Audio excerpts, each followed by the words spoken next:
Hey everyone, welcome back to the channel. Today I need to get something off my chest and heart ... And I really appreciate you all being here to listen.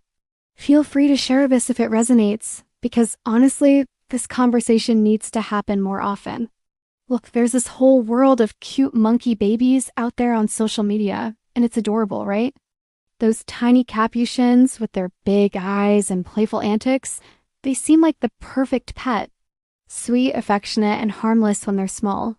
But here's the side that almost never gets talked about, and that's silence. It's why so many of these incredible animals end up surrendered or rehomed later on. Yes, they're sweet. Yes, they're affectionate. But then they grow up, and reality hits hard. Have I been bitten? You bet. Will it happen again? Probably. Those bites can be anything from a minor nip to something seriously dangerous requiring stitches, antibiotics, or worse. It's not a failure on anyone's part. It's just the reality of living with a wild animal that's wired for survival. And it's not just the bites. Capuchins are insanely strong, lightning fast, and totally unpredictable. Accidents happen all the time, even when there's no aggression involved. A quick leap with too much force, a wrong angle during play, or a door slammed a second too late and boom, serious injuries to you or the monkey. I've seen it, I've lived it. Then there's the destruction. These guys will tear up your home like it's their personal playground. They'll test every lock, latch, cabinet, door, and enclosure you think is secure. They're problem solvers, escape artists. I've come home to find cabinets emptied, furniture shredded, and things unlocked that I swore were monkey-proof. Constant vigilance isn't optional, it's mandatory.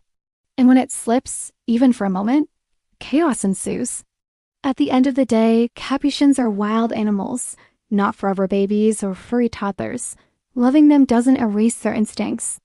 Treating them like human kids might feel right in the moment, but it often leads to a lack of respect and caution, and that's what keeps everyone safe. Life with a Capuchin? It's hard. Physically demanding, emotionally draining, and it changes everything about your routine, your home, your life. It requires proper enclosures, secure spaces that mimic their natural world, strict routines for feeding, enrichment, and health checks, firm boundaries to prevent issues, constant learning about primate behavior, vet care, and nutrition. And most importantly, other monkeys, they thrive with their own kind for socialization and security. Isolation isn't fair to them. Now I love sharing my Capuchins with you all here on YouTube and social media, the cute moments, the bonds we've built. Those videos get the likes and shares, and I'm grateful for that. But I'm also committed to talking about the reality, because when I first started this journey, I didn't fully grasp the weight of it. That's on me. I didn't educate myself enough before diving in, and I learned the hard way through trial, error, and a lot of tough lessons. But here is the thing. I am not someone who commits and then walks away when it gets difficult. I love these monkeys like my own children. I'll do whatever it takes to keep them loved, safe, and happy.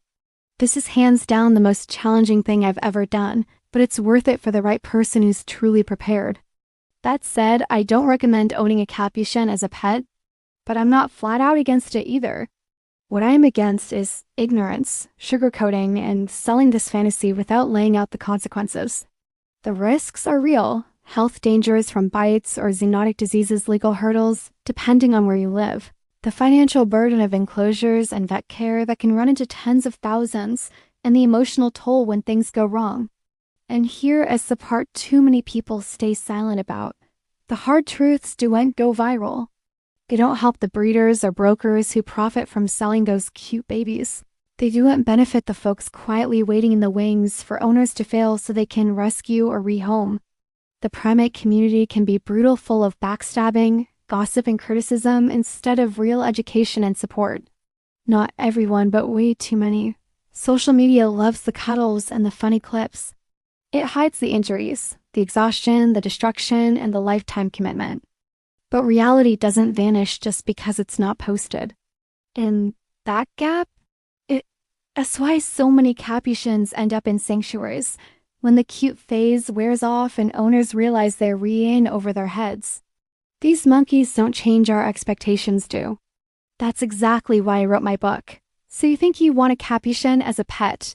It's my way of providing realistic insight for anyone considering bringing one home, and valuable info for those already committed long-term.